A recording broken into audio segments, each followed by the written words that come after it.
Danse. Oh, wow. Nehiyaw. Yasin. Nehiyaw. I am fine.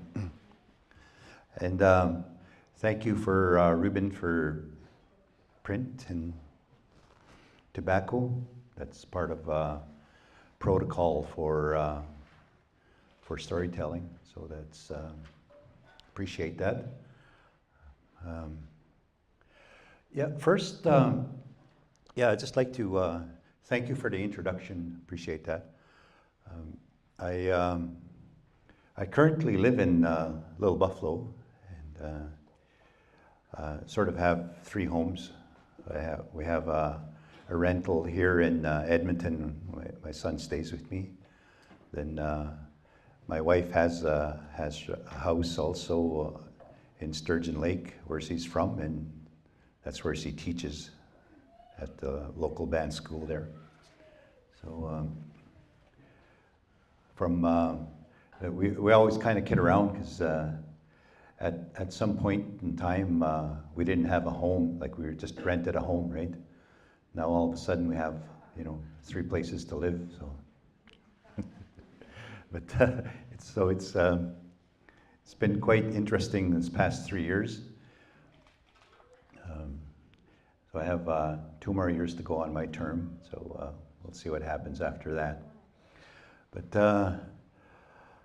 I'm sure you didn't want to come hear about my political life, so. But first, I'd just like to, because the basis of where I got my storytelling was in the bush, on the trap line. Both my parents didn't speak English, they only spoke Cree. I didn't learn English until I was 9 years old. And then they were raised in within the Cree worldview. Like all the things that they did were similar to the lifestyle that has always been around, before us. Like we subsisted on wild game, and my dad was a trapper and he worked for farmers during the summer. So he was always working. And my mother would do hides and make our clothing, moccasins and moose hide jackets, all that. And she did a lot of beadwork. So, and as well as all the rest of my sisters. So that's the lifestyle that I grew up in for the first 9 years of my life in Bison Lake. And our summer home was in Gull Creek by Laboucan Lake. So we always had 2 homes. Most trapping families always had 2 homes. One for summer, and then of course the winter. And then our winter home was in Bison. And then my dad trapped from there. That was their main house for the winter. Then he'd go from there, and he'd have about maybe 2 to 3 other line cabins on his trap line. So I guess then it just occurred to me that living in multiple homes is not a strange thing for me. But of course we didn't have TV, right? We had radio, but you probably remember those big radios that they came with big batteries, and we only were allowed to turn it on for news. We couldn't listen to music on it, because the battery had to last for a whole year. But then I had older sisters, they were teenagers. Of course, when my dad would be out and my mom would be out working, the radio would come on right away, and we listened to music, right? And I was a little kid. So I had that, but then the main thing that our main entertainment especially when I was growing up, was storytelling.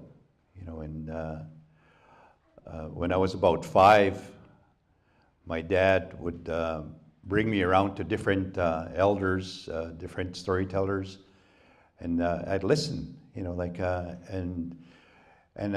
kind of think that he knew that I like to listen to stories, and I'd started telling stories also, and from that age, and just kind of developed, my own repertoire as it is. But my mother, until I was 7 years old, because we would be in a cabin, the rest of my brothers and sisters would be in residential school in Juchard, so it would be just my mother and I, and out there in the bush, and then she would tell stories to me, bedtime stories. Then when I was about 7 years old, she said, "I've run out of stories. I can't think of any more stories. You'll have to go see your uncle." So she gave me some tobacco and sent me off. And I went over to see my uncle, and I gave him tobacco, and he understood right away and he said, "Yeah, come back. We'll do stories just before nighttime. Just after we eat, after supper." So I went back, and most houses in those days, they had a main cabin in front where you do all your cooking, and then the back room, there was another kind of an addition where it would be kind of like a bedrooms, right? Like there'd be beds in there, and also kind of like an activity area, and also the storytelling area. So we'd all head back into the beds and sit on the beds, and he'd start telling us stories, and this went on, like all winter long, because winter is when you tell most stories, and it just, it really makes sense, right? I mean, long nights, short days, and we weren't allowed to play outside in the dark. So what do? You listen to stories, right? You learn stories. And then in the summertime, of course, there'd be long days. There'd be other activities for that. Now, so my mother would start me off then with kindergarten stories, right? Because that's basically the way it is, right? If you use storytelling as pedagogy or as a way of learning, and that's more or less the way most Indigenous families learned what their education was all about, was through storytelling. And everyone told stories. Everyone had different types of stories, as you would, with different topics, whether it's mathematics, English, or whatever. You'd have different people that would tell different subjects, right? They'd be more informed with that area, like say herbology or even how to trap muskrats. So these are all the different things, right? But there were also, I guess if you want to call it academia, because there is, that part of it also. So, and then you'd start off from kind of like a kindergarten stories, and you sort of move up the line through high school, your BA, then your master's programs and your PhD programs. And that's, and you had to move up in those. And now as a storyteller, I had to do that. So I'd learn all these different stories, then, kind of gradually move up. Then I would ask one of my uncles, I asked him about 2 or 3 times,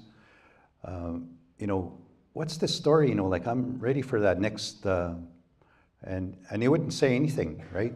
Then finally, probably when I was about 50 years old,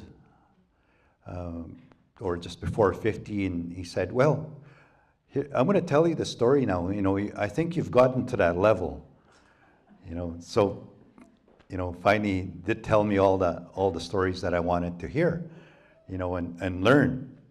So I won't tell you those stories tonight. I mean, because I'm going to start here at the kindergarten level, because that's generally where you have to start, right? When you're learning something, you can't jump up to a PhD level, or at least that's what I've been told. But my uncle, his name was Xinapio, and his Cree name, his English name was Joe Laboucan.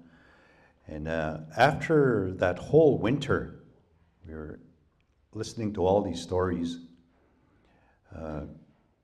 He said, winter is almost over. He said, and I can't do any more stories. There's other activities, guys have to play outside, go explore, So he said, I'm going to tell you one more, and then that'll be it for the. So he said, long ago, when before anyone, when Aboriginal people were here in Canada, people lived on used waterways, all the rivers, lakes, as highways. Their transportation. They used canoes, and in the summertime.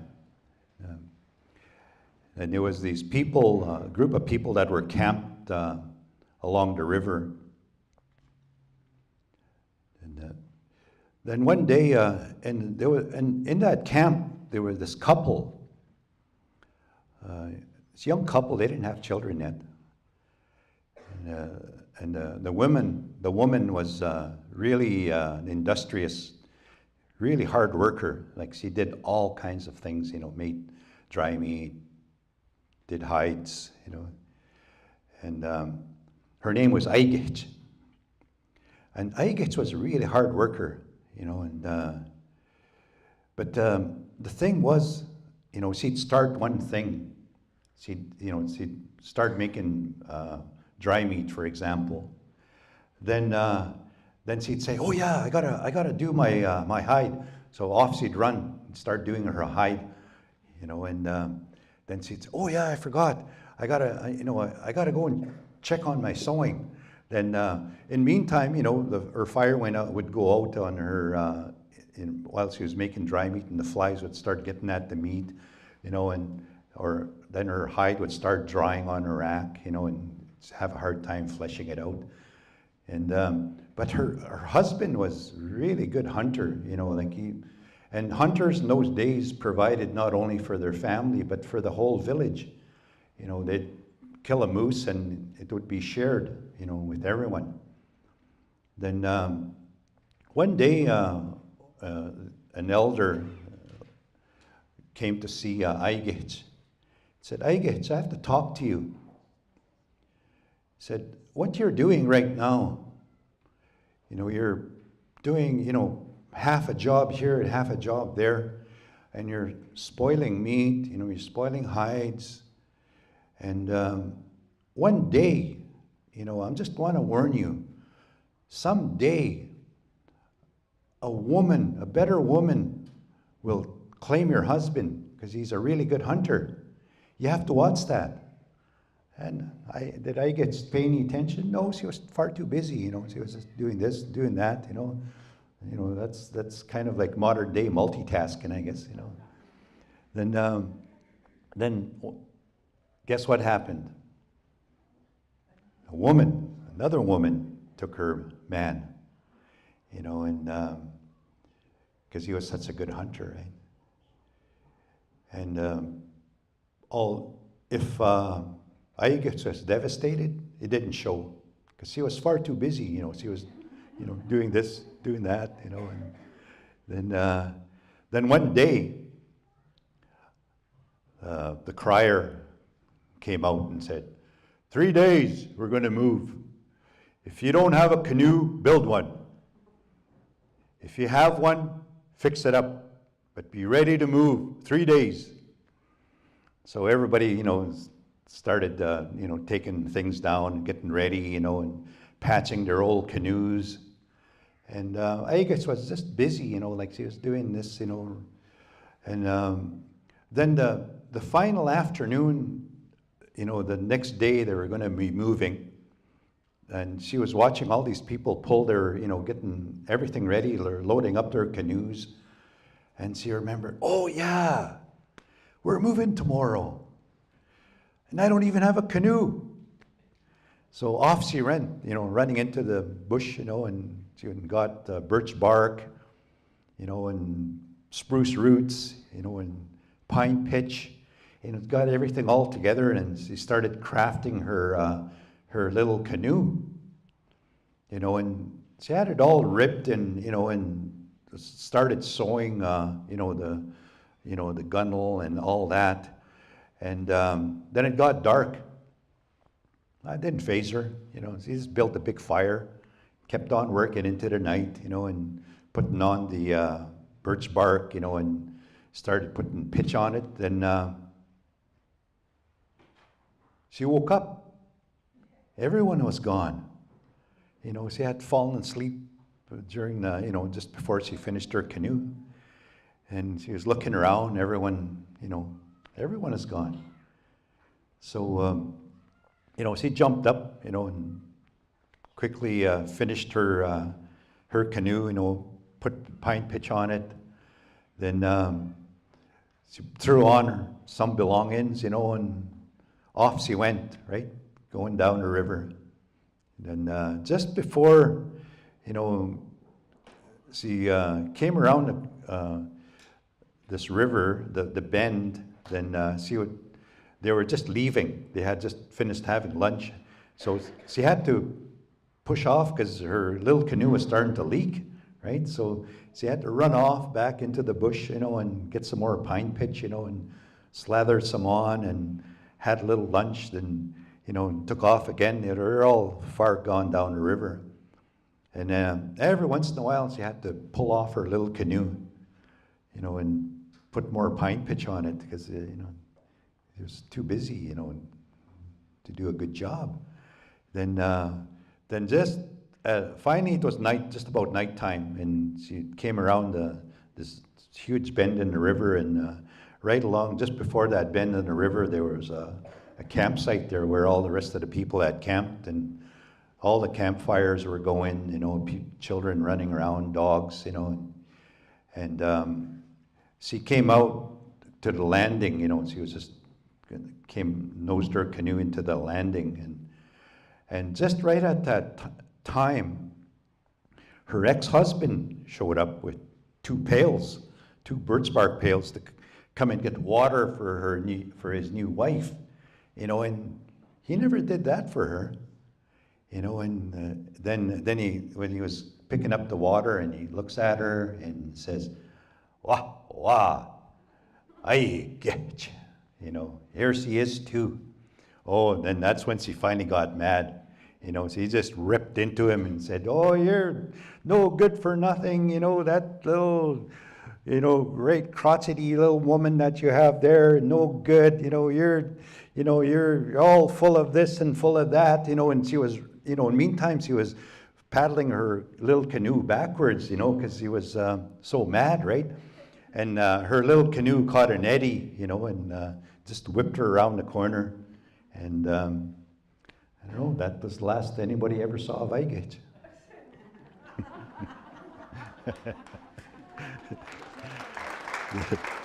She might be still out there.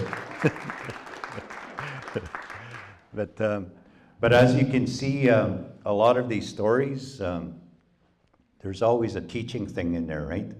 So I'm not going to explain. You have to figure that one out yourself, because that's the nature of storytelling too.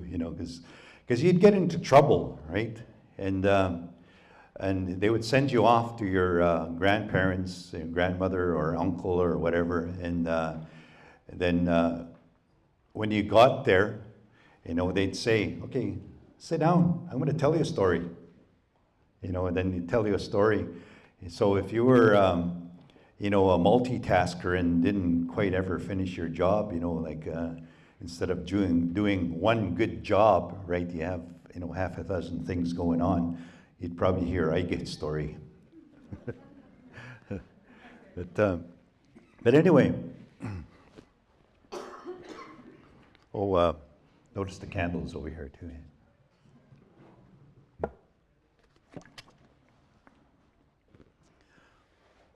Yeah, generally, the type of storytelling that I do is around a campfire. So this is our campfire here. Can't quite see it. Anyway, now one of the stories, like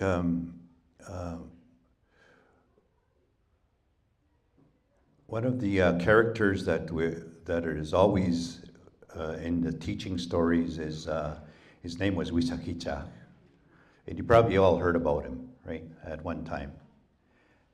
Now, Wisakicha stories go from really simple to really, really complex, and those are the teaching stories, because Wisakicha also and his older brother Nehiyaw were helpers. They're creators' helpers, and they're still around. Wisakicha is sitting right here. You just can't see him. But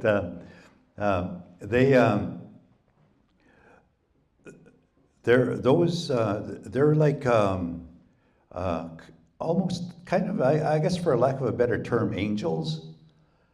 Because they're used in stories. They're used in ceremonies, like songs. And that's the part where it gets really complex, and that I won't be able to share those kind of stories with you tonight, but perhaps at some point I would, right, if we had a few years to spend together. Now one of the very origin of starting from start, right? And this one is called Rolling Head, Chichipstagwan.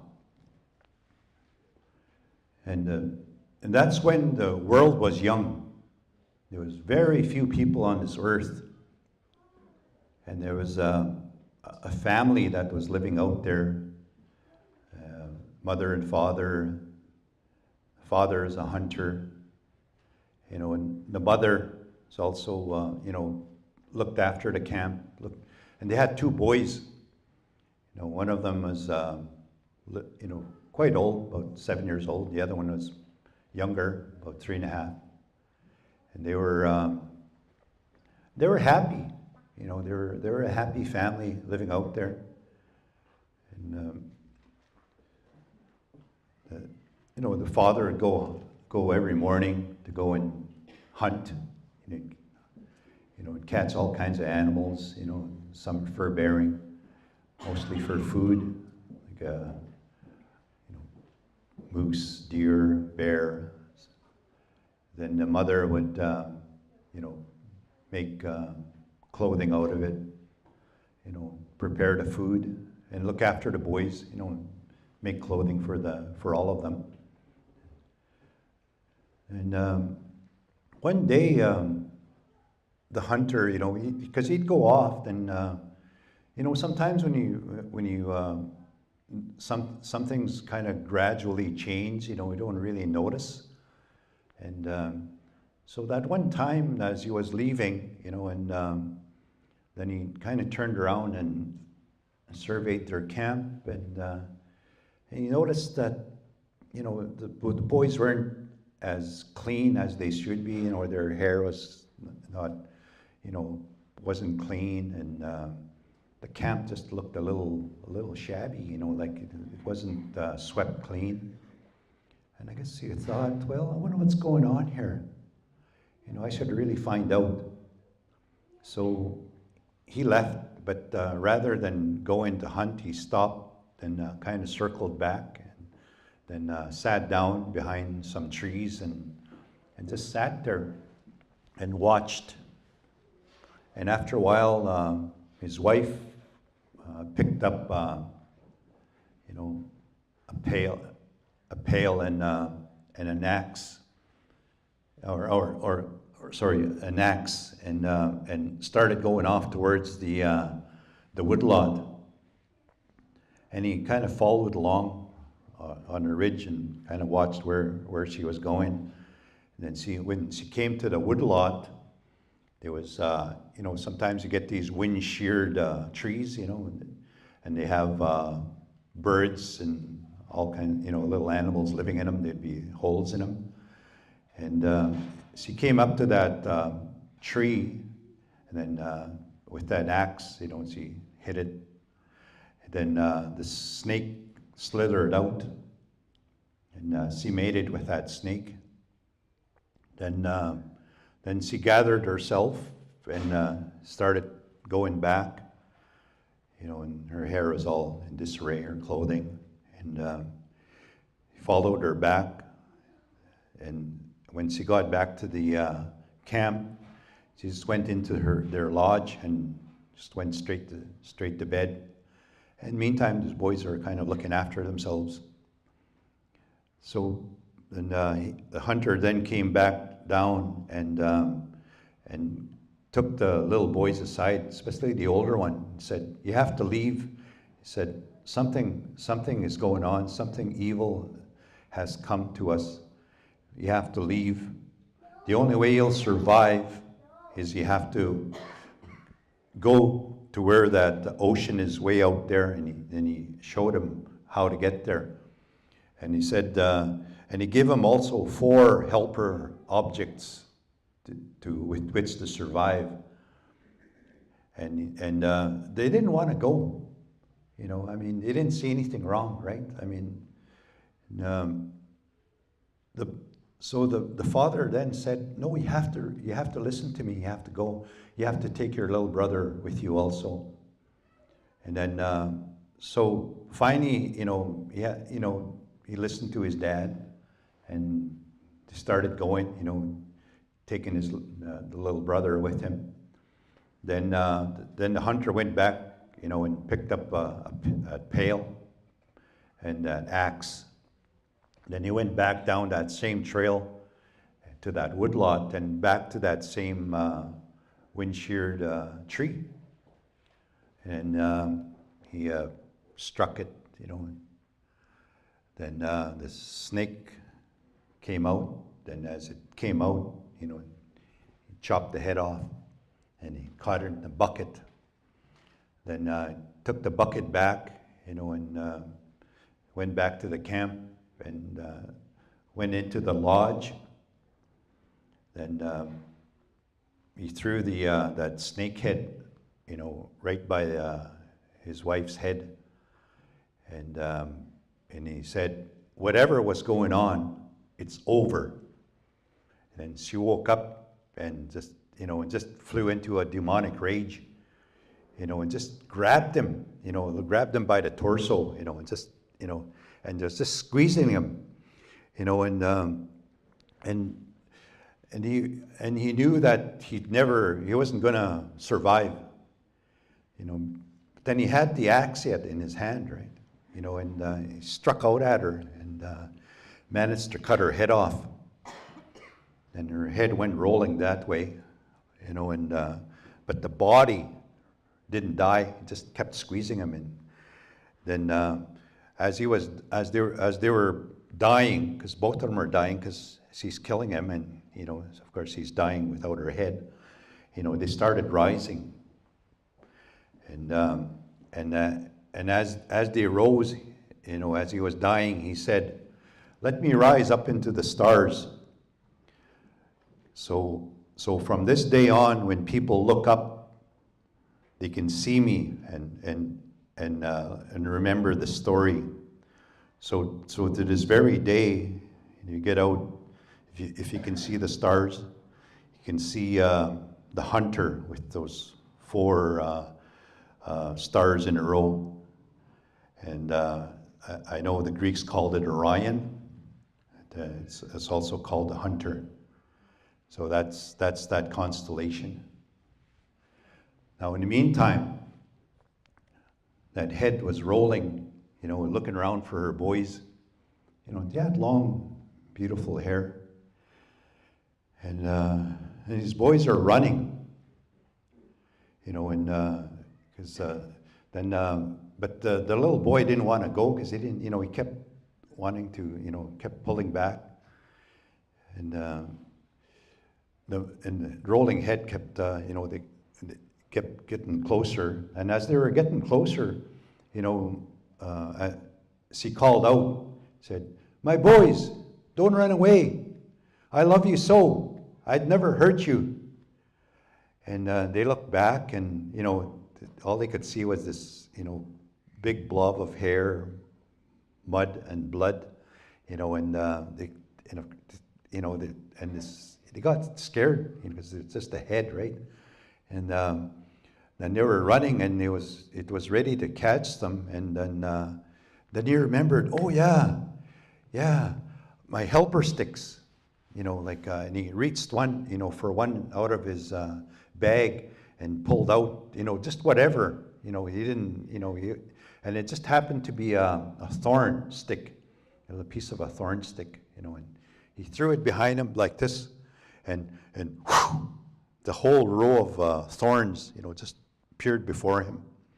And the rolling head got caught because it had all the hair, right? And it kept getting caught and cut, from those razor sharp thorns. Then finally, as it was getting caught up in there, she said, "There's no element, there's no such thing as thorns that can control me on this earth." And it just flew over, and landed on the other side and kept rolling. And this time it's angry, right? It's getting angrier. And his boys, in the meantime, are running, but in no time, it's just starting to catch up again, and they were looking back, and she kept hollering at them, "My boys, stop. I'm not going to hurt you. I love you." And the little boy, the younger boy, heard mother's voice, and he wanted to stop, right? And the other one kept pulling, and so they weren't going very fast. And then finally, when they looked back, he was right there again. So he pulled out another helper item, and it happened to be a little flint. Then when he flipped it back behind him, and whew, like that, just the whole row of flame, it was all right there. Then the rolling head tried rolling into that wall of flame, and it's just getting burnt, singed all off all her hair, and just blackened her, and got burnt, and it couldn't go through. Then finally, again, it said, "There's no element such as fire on this earth that can control me." And it flew over, just landed. And this time it was just fast because it didn't have its hair to impede its, its rolling. And it caught up, and it was angry, and it was, you could hear the anger in its voice. And then these boys, they looked behind, and they were just frightened because it was just, it was black, the mud, blood, no hair, it was really scary, so they kept, so finally, then it was catching up again, because the older boy would sometimes pack his little brother, but then, he was just a little guy himself, he couldn't run all that fast, and he'd be pulling him by the hand. Then finally, it was getting right close again, and it caught another, this time there was a piece of stone, a little piece of stone, and he flipped it behind like this, and just a whole row of mountains appeared, and there was just sharp, sharp walls, with rock, of rock, and the rolling head couldn't get any traction into it, to roll up the, then it'd fall back down, and meantime, the boys are running, and finally again it said, "There's no such thing on earth, such as mountains that can control me." And it flew over those mountains, right, and landed on the other side. You know, in the meantime, these boys, you know, have gotten quite a bit of distance, and in a far area, you know, they could see the blue-green of the ocean, and they knew, their dad had told them, once you get there, you're going to be safe. You know, and then they kept running, you know, and they were getting really tired also. Then as it got closer, you know, they were getting so tired, you know, and their rolling head was calling out from them, and it was angry. You could hear the anger. And he had one more helper item, and he pulled it out, and it was a piece of willow, you know, kind of like shaped like a little river, you know. Then took it, and he was going to throw it in the back. Then he stumbled and accidentally threw it in front, and this big river just formed in front of them, you know. And this rolling head is behind, you know. And they were getting really desperate. And finally, you know, as they were there, you know, by the, you know, wondering what to do, the swan comes swimming by right in front of this huge swan, and the older boy said, "Hey, swan, ferry us across. We're going to get killed. If you don't ferry us across, we will die." And the swan said, "I can't."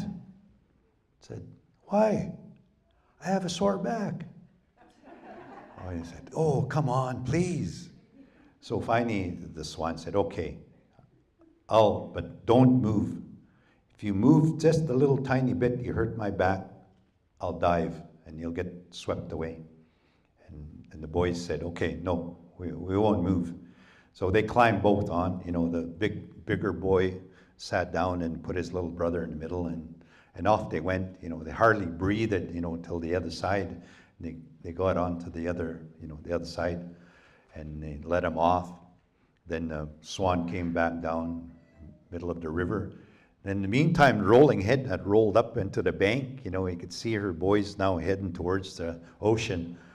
You know, and this rolling head said, "Oh, swan," you know, and then she made herself look like a really beautiful swan lady, and saying, "Take me across. I'll do stuff for you." And the swan said, "I'm not interested in that." He said, "I have a sore back.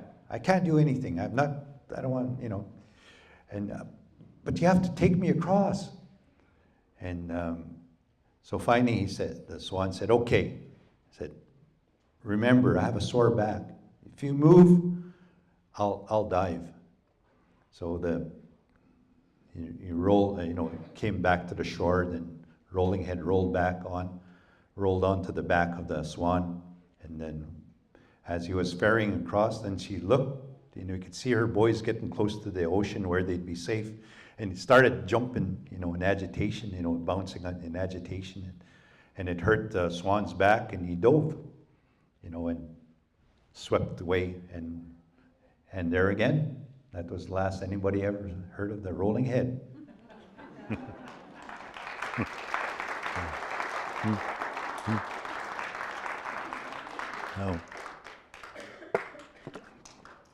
Now the boys were safe,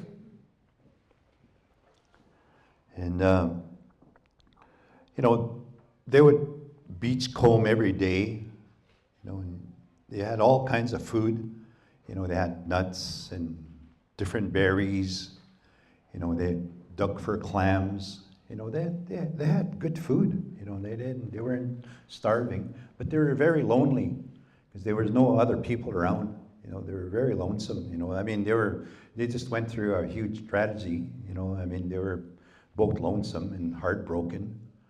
You know, and then finally, then one day, this big canoe, this big, huge dugout canoe came by with this giant and rowing it.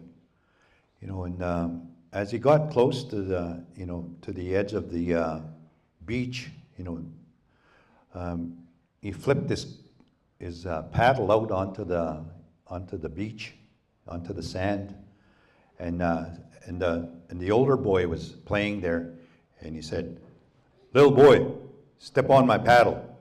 And without thinking, he did it. He stepped on a paddle, and as soon as he stepped on it, he flipped him into the canoe. Then he just realized what a mistake that he had made, and he was just going to haul her out, and bang, he got banged on the head, and said, "Stay down."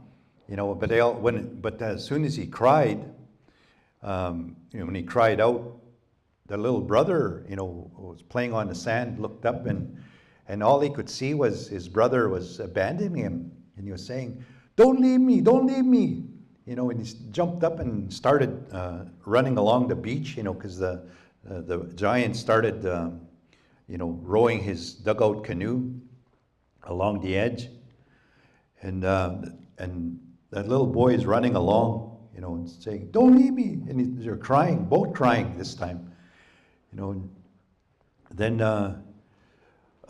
he went behind a row of willows, and he was still crying.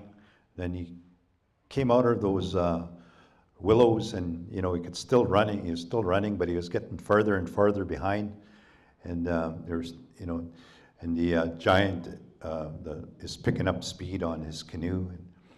Then as he went around another clump of willows, when he came out, he was as a young wolf. He was loping, Then the older brother then felt, as a young wolf, he'd be able to look after himself, so he didn't worry as much. So by this time, the giant just veered his canoe and straight out into the ocean. And they rowed for a long time. And then they finally came to this island. And when he got to the island, he flipped this canoe over and trapped, that older boy. The older boy's name is Nehiyaw, by the way. And the young boy that they left behind, his name is Wisakitsak. And so when Nehiyaw got trapped underneath that canoe, and he just had enough to breathe, Then the giant went up, and they had a house up there on top of the hill, and he had two daughters. And he said to the older daughter, when he got there, his supper was ready, and he said, "I might have a prospective husband for you up there. Go check him out." So, she did, She went walking up there, and then she lifted the canoe up and looked underneath, and all she could see was this little boy with, snot running down, his hair all dirty, and she goes, "Ah, ugly!" And she walked back up, so when she came back in, and the father said, "Well, what did you see?" He says, "Ah, ugly!" And then he said to the younger daughter, said, "Go see what you think." So she left, and she went back, and she lifted the canoe up, and all she could see was this little boy, he's crying, he's all, dirty and dirty hair, and took him by the hand and took him down to the ocean and washed his face, and straightened his clothing out, combed his hair, then brought him back up and said, "You must be hungry, come and eat." So and brought him back into the house. And here he was, a handsome young boy, right? Then the thing was, he grew so fast, right? He was, because they're part magical, and he grew really fast. And every day, that giant, they would go out to all these different islands to test his courage, and basically what he was trying to do was kill him, but he couldn't do it outright because of the younger daughter. The younger daughter had a good heart, and the older daughter didn't. She probably would have helped do away with him. But every day, they would go out to a different island, then and somehow he'd survive. There's a whole bunch of stories that go along with that. But that one day, they went to, as an example, they went out to this island, and it was all full of moose. And the thing was, it wasn't like the moose that we see, the timid moose that we see today. These were killer moose. They were out there to harm you, as soon as you were, close by. So the giant then would leave Nehiyaw, and he'd have to survive, right?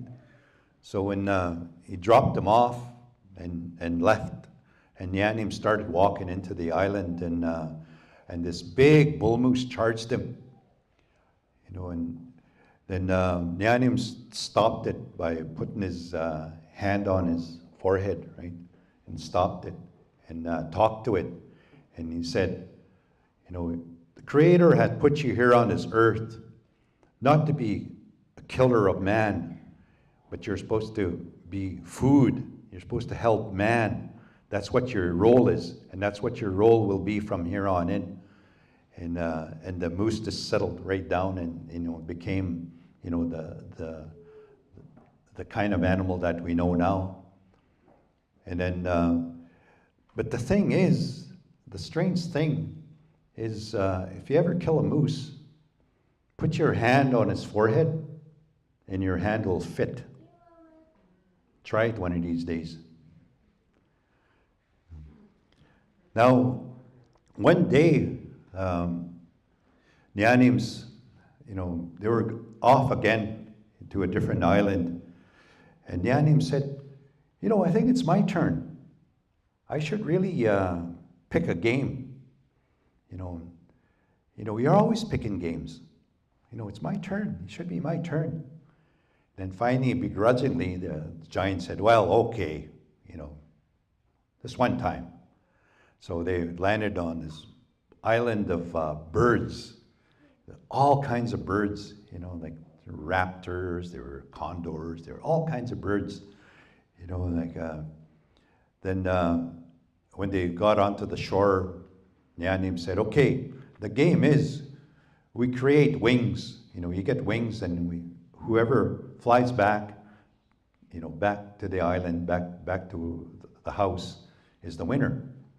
Said, and Giant, wasn't worried. So he got, shorter raptor wings because they're fast, they're maneuverable, and he created those wings for himself. And in the meantime, Nehiyaw created these big wings, like almost like off of a condor, huge spread, right? Then.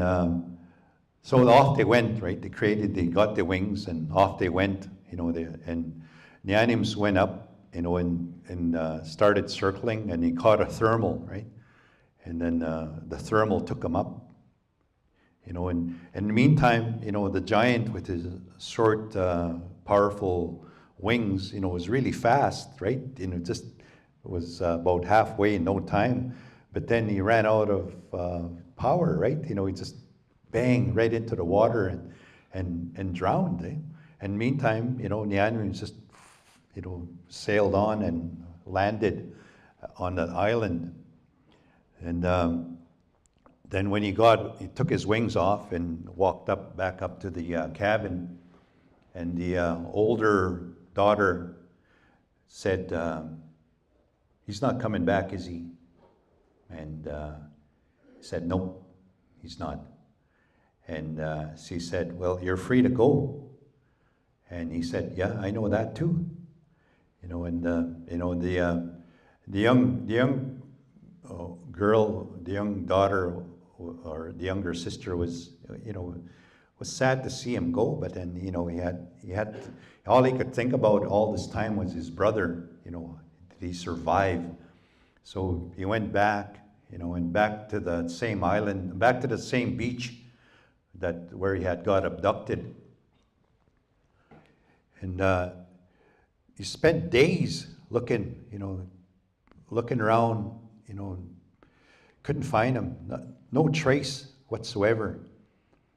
After, several days of looking around, he finally got so discouraged that he sat down, and as he sat down against this tree, you could hear voices of sounded like they were having lots of fun. They were playing a game of some type, but he couldn't see.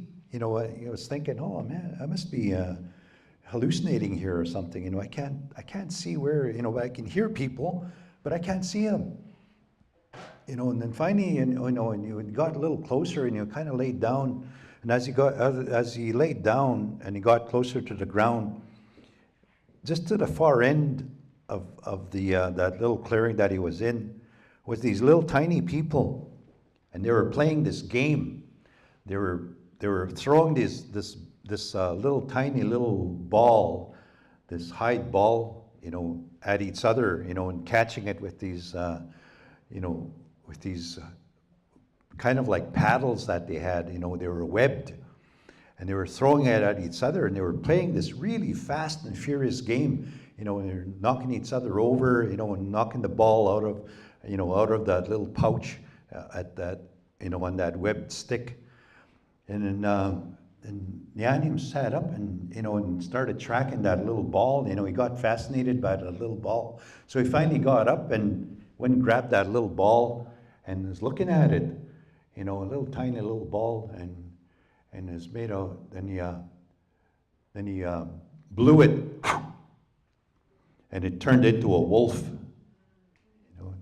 Then he blew that wolf again, and it turned into Wisakitsak, his younger brother, and they got reunited.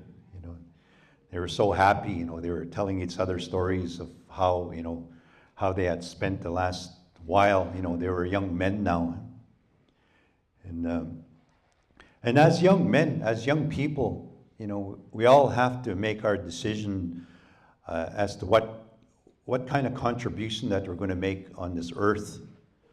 What is your occupation going to be? What is your mission in life? And they were going through that. They were talking about, and then Wisakitsak said, I think I'm going to spend the rest of my life helping people, learn how to get along with each other, learn how to get along with animals, learn how to treat the world. And they say that this is why they say that Nehiyaw is still around, because his job is not done. We still don't know how to get along with each other. We don't know how to get along with animals. We don't know how to treat our world, in that sad state that it's in. Then, in the meantime, Nehiyaw, said, and I'm going to make it my mission in life to eradicate all of the cannibals from Turtle Island, because at that time, it was during the ice age. Everything was covered with ice, and a whole tribe of cannibals had invaded, Turtle Island at that time. And they were much smarter, and they were much stronger than humans, and they preyed upon humans. They would, treat them as their moose, right, as their food. And this is what Nehiyaw did. And again, there's 101 stories that go along with that. There's so many stories of episodes that he did, as he was going through eradicating all of those different cannibals, So anyway, how are we doing? Yeah, okay. Yeah, just 1 minute. So how are you feeling so far?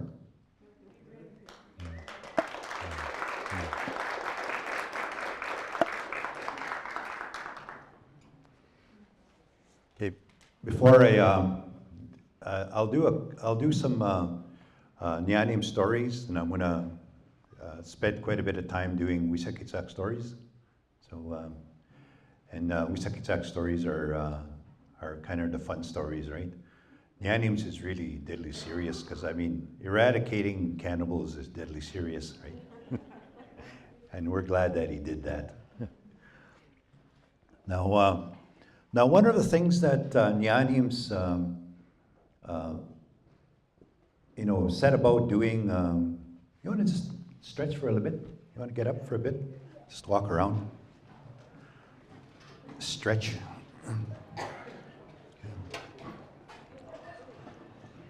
Yeah. Maybe touch your toes.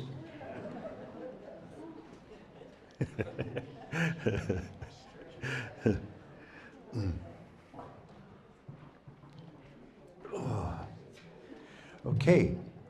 Now, one of the things that Nehiyaw did when he was he had to, how do you engage an enemy, right? How do you engage an enemy? Well, first of all, we have to give it kind of like a shock, like you have to enrage, because when you enrage somebody, they can't think properly when they're mad, right? They can't, fight properly when they're mad. So this is what Nehiyaw decided to do. And in those days, of course, it was the Ice Age, right? And he had to make snowshoes. Like, he had to get prepared for all this.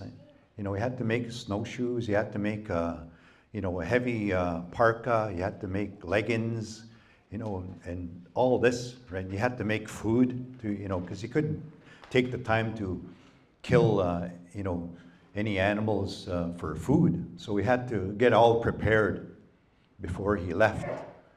Then finally, when he was prepared, he decided, well, how do I engage this enemy? So he said, well, I guess I'll. So he was thinking this up, right? And then, so one day, as he was studying them, like he was a ways away, then he would see how they, how they did things, and the young men would go out,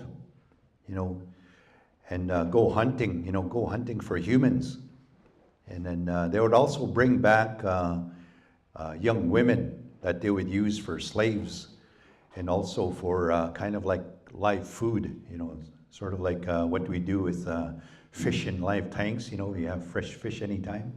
They would keep all these slaves, for as fresh food. And then Nehiyaw was, could see all this, and he was, surveying, and taking, working out some kind of a strategy. So he could see all these young men, all these young cannibals, leaving. And all that was left was women and old men in this village. And there was two old men, they were kind of off to the side, because that's the way it was, even in long ago, when a lot of the older people would be off to the side because it's quieter, right? So these two old men, and they were both blind, these old cannibal men. They were both blind, and they were sitting in their little teepee, in front of their campfire. And Nehiyaw walked right up, because they were on the edge, right? He walked up kind of like on the shadow of and he stood there and listened to them. And one of them was saying, "Oh, I wonder when our young hunters will come back. I'm getting kind of hungry. I hope they bring some really good humans for us to eat." And the other one said, "Yeah, my son is a good hunter. He'll probably bring back a good young human for me to eat." And then Nehiyaw stepped inside the teepee. He still had his snowshoes on, right? And he stepped inside the teepee, and one of them said, I think somebody's here. It must be that Nehiyaw that they've been talking about, because they knew stuff, right? They were very far superior intelligence than humans, and they're also very strong, right? And so Nehiyaw got both of them from on the back of back of their scrawny necks and just shoved them right into the ashes of the campfire. And then he let them go and he stepped back and they were going. I told you, the other one said, and the other one said, it's a good thing you let us go. I was just going to fight back. And then the Nehiyaw grabbed both of them, right? And then and he said, okay, fight back. And he put them right into the fire and burnt them to death, right? And he just left them there, eased back out. And then he moved back a ways, and then finally these old men came.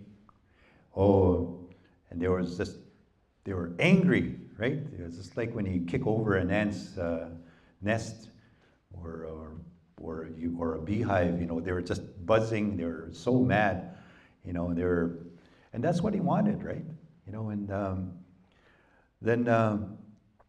then he went to a different village, right? They had he had observed 30 human women there, and then he waited again until all the hunters were gone. Then he went over and snuck in and spoke to them, right? And spoke to them in their language, and he said, I come to rescue you, but you have to help yourself. I can't do it all.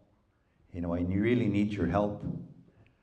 And I need you to, turn on your tormentors, and I need you to kill your tormentors. Then I'll find a way to take you out of here. But at that time, I need you to do something else for me.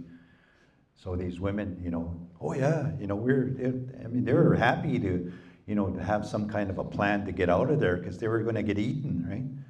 So at a certain time, then, Nehiyaw yelled out at them, and they turned on their tormentors. They grabbed whatever was handy, whether it was an axe or a spear, and they turned on their tormentors and just killed all the women. And they spared the children and the old women and the old men, but they killed all the, And then after they did that, then they pulled back, and Nehiyaw said, okay, you have to come with me, and they led him away. And they went to a different area, and they camped there. And it was right in front of this big, huge hill, and then they camped towards the bottom of it. Then Nehiyaw then said, okay, I need you to, they had to make snowshoes. They didn't have snowshoes. They have to make snowshoes. Said after they made them, they packed down that hill, this huge hill. Then they made birch bark pails, and they started hauling water, and just iced it right up. Then they made this huge jump thing at the bottom, because then Nehiyaw tried it out to see, how we do, but he knew how it was going to be, right? So he'd come sliding, kind of like skiing down, then this huge jump, then it just bang, but he was aware of what it was going to happen, right? But at the same time, he still wiped out and got stunned. And then they were ready. So then Nehiyaw then went out and engaged these bunch of these young hunters. And when he got there, he cut right across where they were traveling, on this path. And he cut right across, and in no time when they were coming back, they could see, oh yeah, hey, there's human tracks, right? And off they went, and they started chasing Nehiyaw. But then as Nehiyaw was running away, he'd be leaping these huge willow, and they were all covered with snow. Then these cannibals wouldn't be able to jump them as well as the animals, and they'd get stuck, right? You know, and as they would get stuck, you know, they'd eventually freeze there and die. You know, then they came up to the hill, and the animals come sliding right down, and then he had told these women, okay, you have to line up on each end, and he created these, you know, these huge clubs for them, you know, and spears, and their job was to finish off so these cannibals then came sliding down this hill off that big jump. Then they'd get stunned, you know, as they landed, and these women from each side would, you know, finish them off and drag them off to the side, right? You know, and then first there were 3 or 4, you know, at a time, you know, then as the day wore on, there would just be, you know, 1 or 2. Finally, there were nothing, right? There were no one. Had killed them all, you know.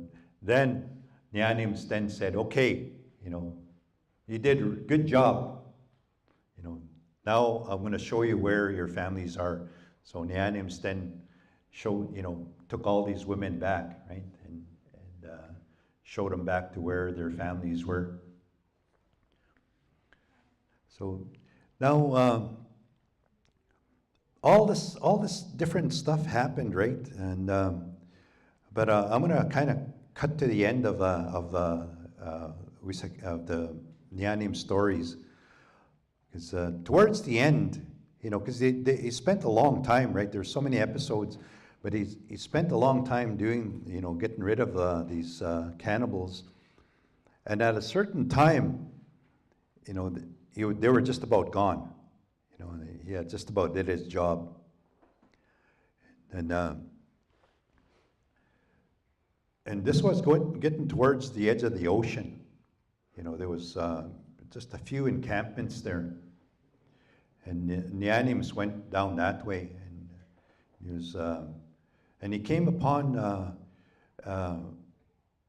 you know, about half a dozen of these hunters, of these cannibal hunters, and but he let himself be caught, you know, because he walked, you know, he went and met them. Then they jumped on his snowshoes, you know, that one, the lead hunter there jumped on his snowshoe, and he said to him, you're that Nehiyaw that's been hunting us. He said, you're going to die. And Nehiyaw said, ho. He said, you're my brother-in-law. I went with your sister. Musapio Notok. That's the one I went to. You're my brother-in-law. And you know, it just kind of got stunned. Oh, my brother-in-law. Okay, hey, that's good. You know, we won't kill you. And you know, because Nehiyaw was using his mind power, right? You know, and then he said, okay, we're brothers. You know, we're brothers-in-law. We should hunt. You know, what were you going to go hunting? I said, well, we're just going to go hunt some beaver over here. You know, there's some nice beaver in this pond. You know, we're going to go hunt them. You can come with us. So Nehiyaw said, okay, you know, I'll go with you. So they went to this big beaver lodge. And the way they used to hunt back in those days, because they'd plug all the holes up in, you know, and so that the beaver can't escape, and they'd only leave one. Then they'd leave one escape route, but then they would break the beaver lodge from on top, you know, and then the beaver could only escape one way, or if it didn't, then they'd get him from on top, right? So Nehiyaw, brother-in-law, then you know, had a spear, you know, guarding the one escape route while they were breaking the lodge from on top. And as he was waiting there with his, you know, making sure that this beaver didn't escape, ready with his sword, you know, Nehiyaw came from behind and took his sword and put it behind his head up there and just scooted him right into the water and drowned in him. So he killed him, right? And then he got rid of the other ones too. Then he left, right? He was going back, and there was this fearsome woman leader, and that's the one, Mistapiunotuk. That was her name. You know, she was the brains behind a lot of that. You know, and they had the stronghold right beside the ocean. And the animals went up there, and as he was walking, you know, towards, he just, you know, boldly walked into the village, and then all the only women warriors were there, because he had killed off all the men, you know, and that Mistapiunotuk with her warriors, you know, ringed around her, you know, met the animals. And as they were going closer, you know, all of a sudden she took off. You know, she came running towards the animals, and she had this flat rock, a fighting rock, like it was, you know, razor sharp, and she had it kind of like, I guess, the way you would throw a frisbee, you know, and she got close enough, she just whipped that, you know, but the animals was ready, you know, he had his spear, and he deflected it. It cut the spear, but it deflected enough that it knocked it down, you know, on the ground right in front of his feet. And he grabbed it, you know, and then he went walking. And as he got close enough, you know, he was made as if he was going to throw it. And then they all, and he said to them, you know, bow down or you be killed. And they all bowed down, and Mistapiunotuk turned around, you know, and presented her rump, you know, because he thought that's what the animals wanted, and as soon as he did that, he just threw that rock and caught her right on the back and broke her back and killed her. Then the other one said, "Ho, ho, ho!" You know, like, you know, don't kill us all. Said, we'll leave. And Nehiyaw said, well, how am I going to know that you're going to leave and never return? And they said, when we get across this ice, we'll hit the ice 4 times, because sound travels on ice. You know, you can. So Nehiyaw said, but of course they were, you know, Nehiyaw was magical also, right? You know, and then, so he waited for them. They waited for them to pack up, and off they went, you know, crossing that ice, that frozen ice, frozen ocean. And the animals camped there along the edge, and 4 days later, sure enough, you know, he could hear, you know, somebody hitting the ice 4 times. And that's when they say the animals broke the ice and trapped wherever they got to, wherever they were, trapped them over there, because he broke the ice, and the ice hasn't frozen since then. So that's, then the animals, his job was done, because he eradicated all of the cannibals from Turtle Island. Then they say he went over to one of the Great Lakes and laid down there, and he's still there. When you go down towards Lake Superior, you can see that sleeping giant. That's Nehiyaw sleeping there till the end of time.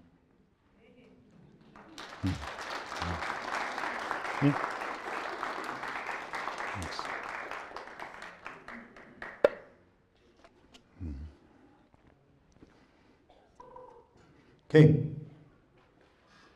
Wisakijak. You remember the younger brother, right? Well, Wisakijak was a trickster, right? You know, his way of teaching was through trickery. You know, he did all kinds of stuff, right? You know, and one day he's walking along, and he's always observed stuff, right? He's always he was interacting with all the animals, because the animals all talked to each other in those days, and they helped each other, right? And the animals, excuse me, the animals was able to converse with all the animals.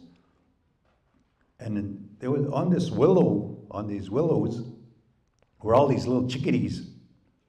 And all these little chickadees were, they was doing something, right? And he walked a little closer, and these chickadees were taking their eyeballs out, right? And throwing them up. Then they would fall back down and just giggle, right? They'd get all happy, eh? And Wisakitsa saying, hey, why are you doing that? Oh, you wouldn't understand, Wisakitsa. Well, tell me. Oh, it's to cure our headache. We do it to cure our headache or any kind of, every time we're sick, we throw our eyeballs out and when they land back in, we feel so good. And Wisakitsa said, oh, you must show me. You got to show me. I said, no, Wisakitsa, we can't. Because what happens if you lose your eyeballs and you'll go blind? We won't be able to help you. And Wisakitsa said, no, please, you have to show me. Please show me. And he's begged with them. And finally they said, okay, Wisakitsa, we'll show you. So they showed him how to take his eyeballs out, throw them up, and he'd land back in, Then Wisakitsa, oh, okay, thank you. He walked away. He didn't go very far, right? And he goes, oh, I have such a headache. Oh, I know, I can fix it. So, takes his eyeballs out, and throws them up in the air, and they go, then he just jumps up, woohoo, jigging around there, and he felt, so good. What a high. So it didn't last very long, right? So we figured, well, if I throw him a little higher, I'll probably feel that much better. So he takes his eyeballs out and throws them up, and he just, woo, jumping around, doing cartwheels, and it felt so good. What a blast, Then he figured, it's gone, right? He figured, oh yeah, okay, if I throw him real high, I bet you I'll get real high. So he throws them up real high, right? Then a little wind comes by, blows them off. Then all of a sudden, he realizes, I'm blind. Searching around, and looking for his eyeballs in the grass and and leaves, and crawling around, and he's crying, snot is running down and everything, and he couldn't see, and he's crying, my eyes, I'm blind. Then this little squirrel comes running by, right, and said, Wisakitsa, what happened? My eyes, I lost my eyes. He said, oh, quit crying, I'll help you. We'll find your eyeballs, don't worry. So they're looking around and they couldn't find them, right? But then this little squirrel was, ran up against this spruce tree, the spruce gum on there. And he sees this, so he takes some spruce gum, rolls, about the size of an eyeball, right? And he gets some more, right? And he goes, hey, Wisakitsa, I found your eyeballs. And he goes, oh, bring them here. And so he pops them in, right? And he goes, I can see, a little blurry, but I can see. So that's why, to this very day, when you wake up in the morning, you'll have gummy eyes.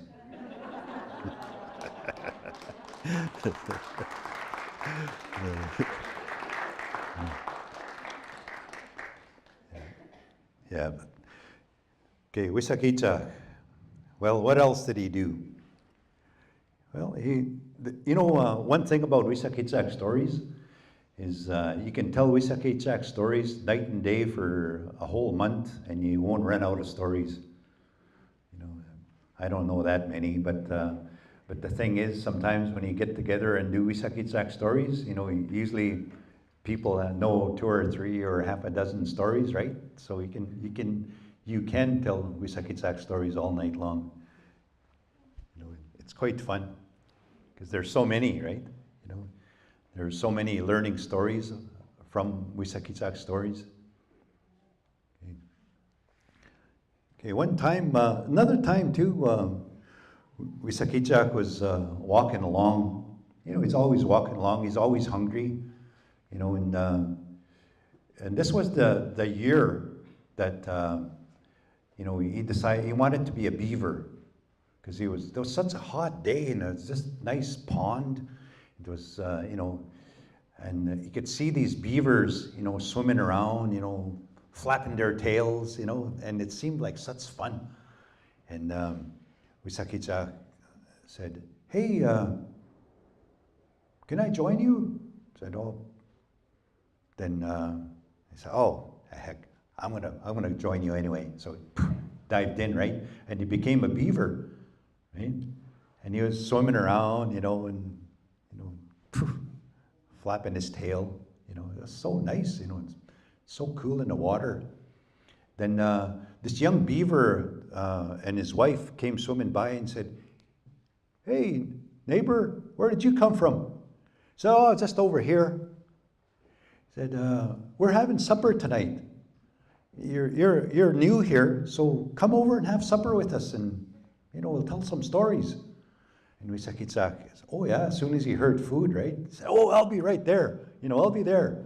So, and the young beaver said, "See that old lodge out there? You can live there. Just fix it up. You know, the one that was before, you know, left also. But you just fix that up for yourself, and that's where you could stay."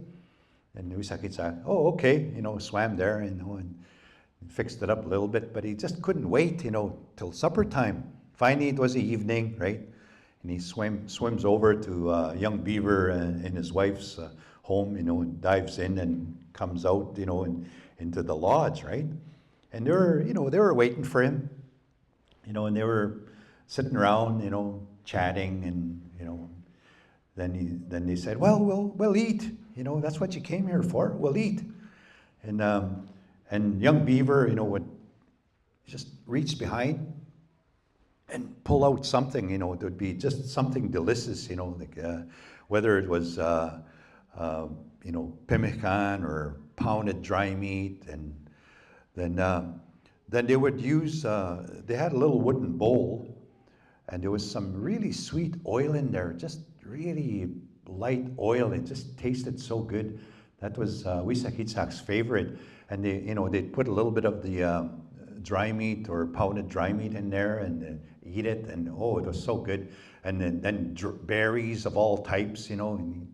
And young beaver was such a good host, you know. Like, then, you know, as the evening wore on, you know, they were just got so, you know, Wissahickitsak was just eating, right? Then they ran out of that oil.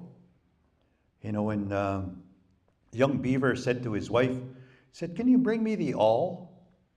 You know, right there. And then his wife gives him the awl. Then you know, he spreads his legs and pulls out his casters, right? And he pierced the caster and just, you know, that's where that really good oil came from. You know, and that's what Wissahickitsak liked. You know, so they kept eating. You know. And then finally, after a while, you know, and Wissahickitsak, "Oh, you know, these young couple said, oh, we really have to go to sleep. We have so much work to do tomorrow." So Wissahickitsak said, "Yeah, okay, I better get going then." But they give him that little, you know, some of that oil, right, to take with him. So he went home, and he said, just before he left, he said, "Tomorrow," he said, "I'm hosting. Come over for supper." So the young couple said, "Oh, yeah, we'll be there." So Wissahickitsak, you know, took off. Next evening, you know, the young beaver and his wife came up into his lodge, and Wissahickitsak, being magical, right? You know, he just reached behind, you know, and grab a really good dish, you know, whatever it was, you know, whether it was berries or, you know, and they were eating, you know, telling funny stories to each other, and eating that really nice oil, you know, that they would, you know, dip stuff into and eat it. Then they ran out, and young beaver said, "Where's your awl?" And so then he took the oil and he said, "Oh, where are my manners? It's your house. You make the oil. And Wisakitsak, okay. You know, takes the oil, all, then pulls one out, right? Because he's not a real beaver. And he went, what am I going to do? And so he pierced it, and he goes, ah! Just hurt himself, right? Turns back into a human. And of course the beavers are saying, oh, it's this Wisakitsak again, you know.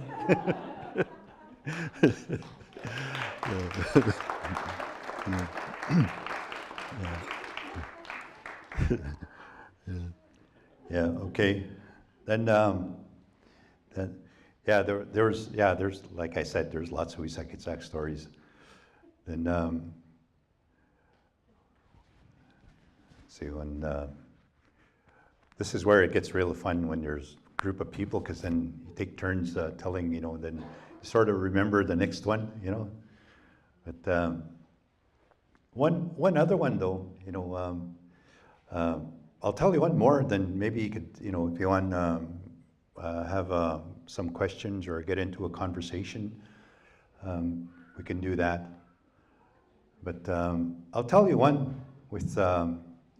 This is the summer that that Wisakitsak decided to live with the dogs, because you know, dogs were so much fun, and you know they had, you know, they ran around, you know, they didn't seem to have too much work, and Wisakitsak didn't really like work either, so he turned himself into a dog, you know, and joined these dogs, right? And sure enough, these dogs were so much fun, you know, like you know, they did all kinds of fun stuff, you know, and all summer long, you know, they ran around and, you know, they were doing all these fun things, and Wisakitsak just loved it, you know, and the summer went by too fast, and it was fall, and think about dogs is they always have at the end of the, you know, in the fall, they always have a big conference, you know. So they had this big conference, and Wisakitsak was just, you know, so happy to, you know, to go to this conference. But as they were going to go in, they said, "Geez, I'm sorry, Wisakitsak, you're not a real dog. You can't come in." You know, and he's just devastated, right? You know, and he a little vindictive too. You know, like he didn't, you know, he liked to have his revenge. You know, so he got kind of mad, you know, kind of slunk away a little bit and said, "Oh, what am I going to do? I'm going to fix these dogs." You know, and so the dogs went in. You know, but the thing about dogs was just before they went into their meeting, they had to take their rectum off, and they'd hang it on a branch, you know, all of them, you know, as they went in, you know, and then he waited until they were all, you know, getting into their meeting, because they were all, you know, talking and, you know, getting into a debate of something, and then Wisakitsak knew that these dogs really are scared of fire. So he went, all of a sudden he started going banging around outside and saying, "Fire, fire!" And all these dogs come running out, right? And they didn't have time to look for their proper, you know, their own, right? They just grabbed any old one and slap it on, right? You know, and they all took off. And that's why to this day, when you see two dogs, they're always checking each other. "Do you have mine?" Is that mine? Yeah. That's my favorite. Yeah. Yeah. Anyway, so any questions or any comments? Well, I always, I know that since the advent of Christianity, that Wisakitsak in Christianity is not really turned as a serious thing. And when I was growing up, I heard these Wisakisek stories. They always had a morality to it, so that the stories helped you, an individual, I thought, turn into a real good person. So I thought that Wisakijak in Christianity was downgraded, so that today when we go to university and you start asking about Wisakijak, well, they always say, well, he's a trickster, and that's it. Making him into a sort of a negative type of thing. Well, I always believe that Wisakijak was the Creator's helper in shaping the earth, and if it was our that's true. Because you probably all heard about the flood, the great flood story. Yeah, that's part of that also, But they also did kind of. I mean, these stories are adaptive, eh? Like one of the, like for example, one story, because it teaches about sexuality also, like what things not to do, like incest, for example. So there are some really kind of more serious stories also, that happen, but they're always in a kind of like in a lighter frame. They're framed in kind of with humor, like they're not really super serious, eh?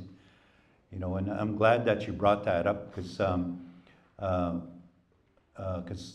it just reminds me about another half a dozen stories. But one of them, more of the teaching ones, like for example, something really serious such as incest, for example, right? And this story is, because eventually Wisakitsak got married, eh? And they had children, But then when he was young, when he was still, a young person, he would go visit his grandmother, and his grandmother, he would do stuff with her, because he eventually, got reconnected,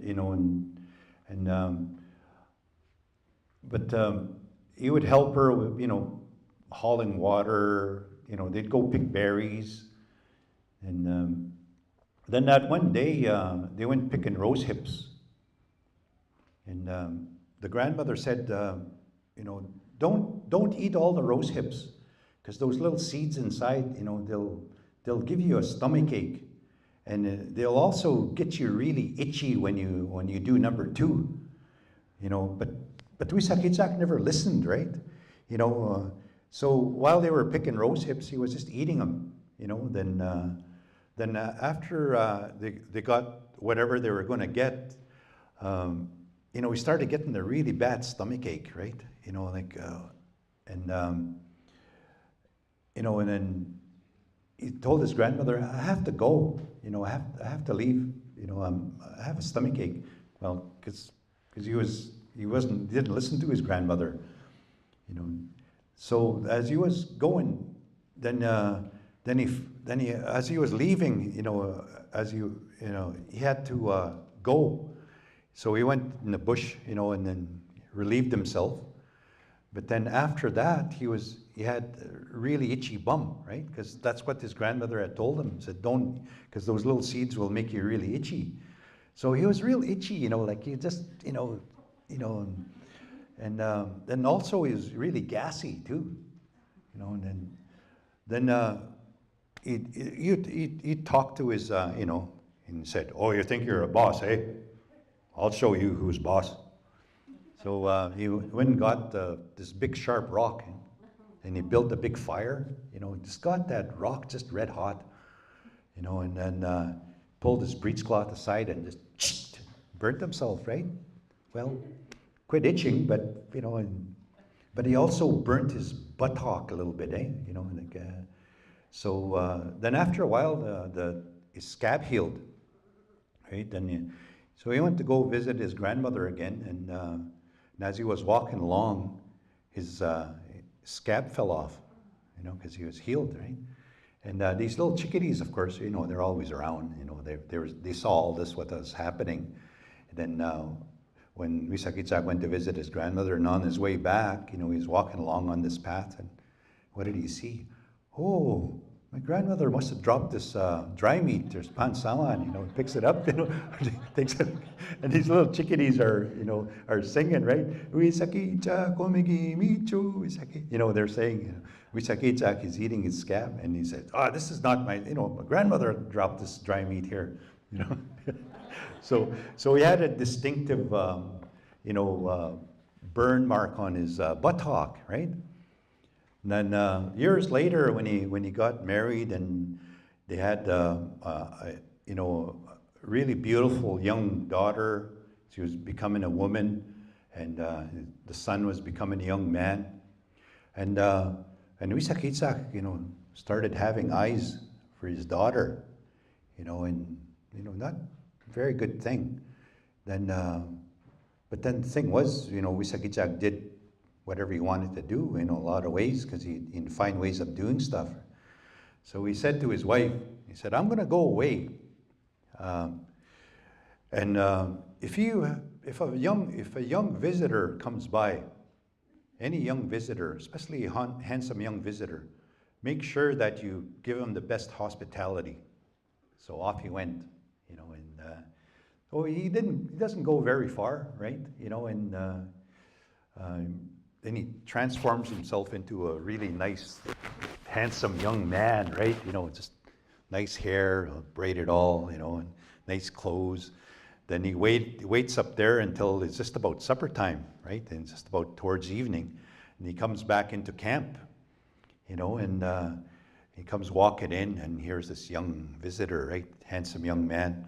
And his wife sees this, and he remembered Wisakichak saying, you have to be hospitable, So he said, oh, hi there, come and join us. We're just going to eat, So they fed him, and then by this time it's just about nighttime, and they go down, and Wisakichak's wife said, you sleep on that side of the fire, but the daughter was over here, and then as the fire died down, and it got darker, Wisakichak started getting these ideas, right?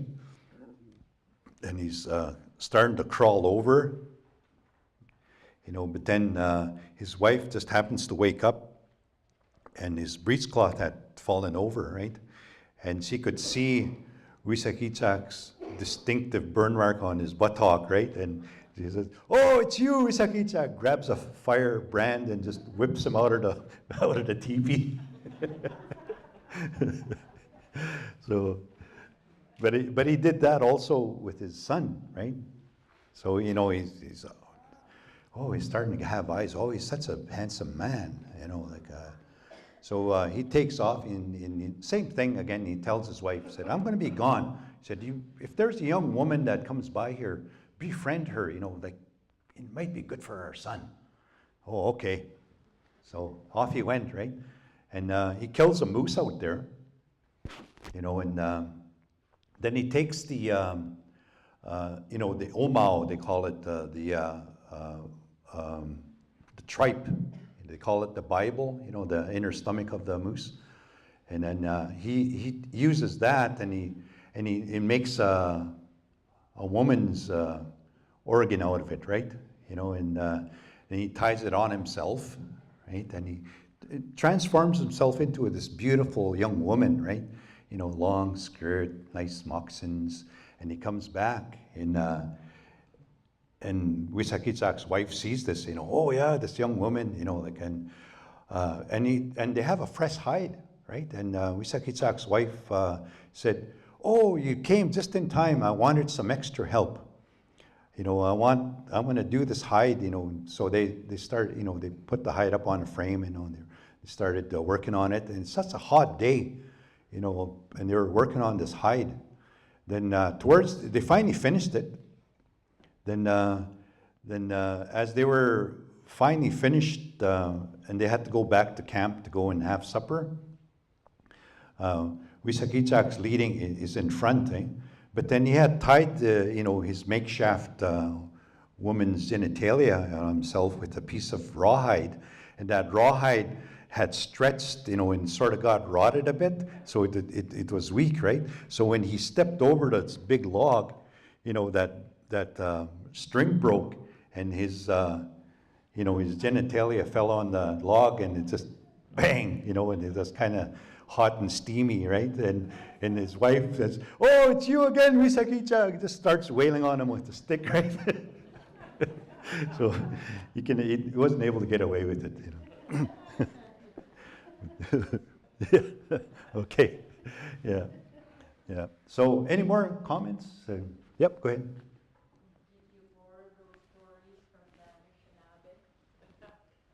Oh, yeah. I have a hard time hearing. What is that again? I said, did you borrow those stories from the Anishinaabe? Some. Yeah. Because some of these stories are so old, it's really from the Algonquian language base. Because, the Algonquian languages are so varied, right? There's Cree, there's Anishinaabe, there's Potawatomi, there's like more than 200 different languages from, or probably even more than that, from the Algonquian languages. Same as the Athabascan languages, or the Dene languages, there's so many, So that's what I mean. The stories then are so similar, from that language base. Because the Blackfoot is also Algonquian, right? But then their character is called Napi, and then in Ojibwe it's Nanabush, right? So and then further south it's Coyote. So it's that same character, right? But I know but with Wisakichak, like as was mentioned before, it's not, he was also very much in the spirituality, because he's used as, in songs, right? In ceremonies, like when you go to a sweat lodge, there's songs about Wisakichak, and he's still very much a part, because that's what I mean, his job is not finished, because we still don't know how to look at, get along with each other as humans, and we don't know how to look after our animals, and the earth. So his job is never finished, not like Nyanim's, his job was finite, right? With Wisakichak, his is probably more, I don't know whether it's infinite, but it's certainly, probably till the time humans are from this face of the earth, which according to Nostradamus is 1797, right? 1797. I found that interesting. But that's a whole different story. And I think this is why there's more of these, like as I was saying before, more of a kind of like stories for young people. Because I know there are some stories more for older people, then there's also stories that are more X-rated, like if you go to any kind of a powwow or you see a group of old guys laughing over here, more than likely telling some Wisakichak stories that make you blush. So, but I'm not going to tell those tonight.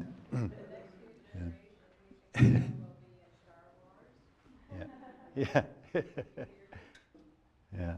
I said the next few generations, Yeah. Jack will be in Star Wars. Star Oh, yeah. I'm sure Wissahickon is there too, yeah. Okay, I guess, like I'll tell you one more actually, because it's sort of like a couple of stories run together, and I think we're just about out of time anyway. But this one is called Shadowy Dancing. You know, Pasawab Simon in Cree. But as I was mentioning, Wissahickon was always hungry. You know, he always was looking for something to eat all the time. And then he was walking along this lake, and he could see all these ducks along the lake, and he was thinking, oh, how am I going to get some ducks? You know, I would love duck soup. And he was thinking, oh yeah. He said, I'll put up a dance. You know, I'll call it Shadowy Dance. You know, Pasawab Simon. So he went and got a lodge, and he was packing it, right? And of course, ducks are really curious, right? They're, you know, as soon as he saw Wissahickon walking along, you know, packing something, hey, Wissahickon, what do you got there? He said, oh, it's Shadowy Dance. Well, what is Shadowy Dance? Oh, you have to come and find out. I'm putting it up, and you're all welcome. All ducks are welcome. So, you know, Wissahickon put up his lodge, you know, and then at a certain time, you know, all these ducks are lined up, you know, because they'd never been to a dance before. And Wissahickon, you know, told them it's going to be the most fun you ever have. So they were all, you know, so finally Wissahickon, you know, is ready for them. And he said, okay. He said, all you ducks, this is called Shadowy Dance. You have to shut your eyes when you come in the lodge and dance. If you open your eyes, I'm going to kick you out. You can't stay for the dance. So the ducks wanted to go to the dance. So, you know, they started singing, you know, and drumming, and these ducks started dancing in, you know, but they closed their eyes, right? And they were now dancing. Oh, they were having such a good time, right? But then as Wissahickon was there, and all the plump ones, you know, he just grab them and twist their heads and throw them in his bag, right? You know, and then he keep on drumming. Then finally this grebe, you know, decided, I gotta peek. So he peeked a little bit, and as soon as he peeked, Wissahickon, this plump duck right in front of him, got his neck twisted, right? And Wissahickon, and he said, oh, Wissahickon, he's killing us, run! So everybody scattered, right? But Wissahickon, in the meantime, had enough ducks, right? So he went down to the lake, you know, and built a fire, and he got some clay, you know, and he plucked them all out, you know, and everything, and he put them into these clay pots, right? And put them into the hot ashes, you know, the hot embers, and with just a little leg sticking out. You know, he had all these little clay pots, you know, and then figured, well, I'll go for a little walk. I'm going to go for a little walk, you know, build up my appetite. So he went for a little walk, and he met this little fox, and this fox was limping, eh? You know, oh, and Wissahickon said, oh, my little brother, I was just going to invite you to, you know, come and have some ducks with me. But at first, we have to have a little race. You know, there's a little lake right there. I was going to have a little race with you. Whoever got back, you know, could eat the ducks. You know, whoever got back first. And then Wissahickon said, "Oh, but I'll even it up. I see you have a sore leg there. I'll tie a big rock on my leg. Then, you know, you run this way, and I'll run that way." So, you know, Wissahickon tied this big rock on his leg, and off they went because he's limping around. And this little this little fox runs this way.